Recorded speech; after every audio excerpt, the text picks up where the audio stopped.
نازنینو دوستانو د وایګل کوشني ته ستړي مشئ. تاسې پوهیږئ چې نن سبا هوا لږه سړه شوې ده. که څوک ځان ښه ونه ساتي بیا ممکن ناروغه شي.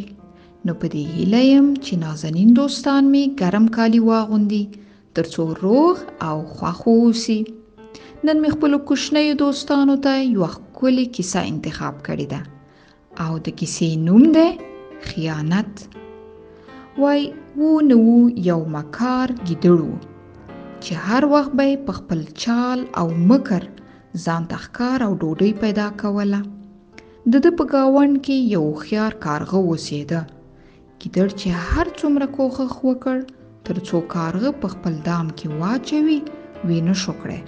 نو بیا یې له ځان سره فکر وکړ چې کارغه ته په دروغو د دوستۍ او ملګرتیا لاس ورکړي. نو یوه ورځ یې کارغه ته د دوستۍ بلنه ورکړه. هوښیار کارغه هم د ګیدړ بلنه ومنله، خو په خپل زړه کې د هغه په دوستۍ ډاډه نه و. یوه ورځ ګیدړ کارغه ته وویل، اوس خو زه او ته د یو بل ښه دوستان یو، راځه چې د یو بل سره کور ته تګ او راتګ وکړو. کارغه ورته وویل، سمه ده، ته مشر یې، نو لومړی به ته زما کور ته راشي او بیا به زه ستا میلمه شم. ګیدړ ورته وویل، ګرانه کارغه، زه ستا دا خبره منم، خو ستا کور وړوکی دی او زما کور غټ، نو راځه ته زما کور ته راشه.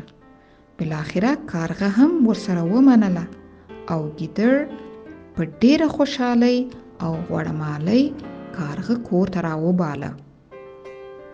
کله چې کارغه د ګیدړ کور ته راغی نو یوه وړه کڅوړه یې هم په مښوکه کې نیولې وه. ګیدړ ترېنه پوښتنه وکړه، په دې کڅوړه کې څه دي؟ کارغه ورته وویل، په دې کڅوړه کې زما د ژوند دارو دي. ګیدړ چې ټول فکر یې د خپل ښکار لور ته و، د کارغه خبرې ته یې څه اهمیت ورنه کړ او خپل میلمه کارغه ته یې څه دانې مانې راوړې، هغه ته یې د خوړلو بلنه ورکړه او په خپله غلی د هغه مخ ته کېناست. کارغه ورته وویل، ته ولې ځان ته ډوډۍ نه راوړې؟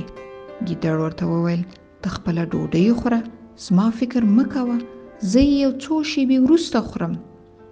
هوښیار کارغه د دانو په ټولولو بوخت شو، خو د سترګو لاندې د مکار ګیدړ څارنه کوله. نو یو ناڅاپه یې پام شو چې ګیدړ په هغه باندې حملې ته ځان برابر کړی. نو په دغه وخت کې په ډیره چالاکۍ سره د سترګو پر رپ کې خپله مښوکه د هغې کڅوړې خوله چې له ځان سره یې راوړې وه پرانیسته او د هغې له منځ نه یې ترخه مرچ د مکار ګیدړ لوري ته وشیندل. مکار ګیدړ په چیغو او په ژړا شو او ویې ویل، ای بدمرغه، ړوند دې کړم، او په داسې حال کې چې خپلې سترګې موښلې هخوا او دې خوا یې په منډو پیل وکړ. هوښیار کارغه والوت او پاس په تاخچه کې کېناست او پر ګیدړ باندې ور غږ کړ، ما له اوله ستا په دوستۍ او ملګرتیا شک درلود، نو ځکه مې له ځان سره دا مرچ راوړي وو. خو کله مې چې تا ته وویل دا زما د ژوند دارو دي، تا زما خبرې ته هیڅ پام نه شو.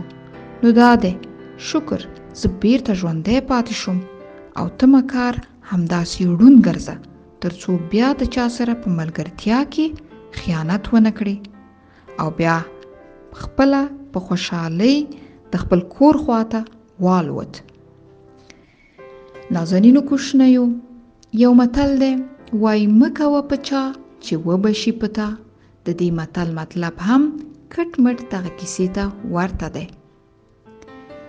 نو دا وه د دې اونۍ کیسه، تر بلې اونۍ مو په مخه ښه شه.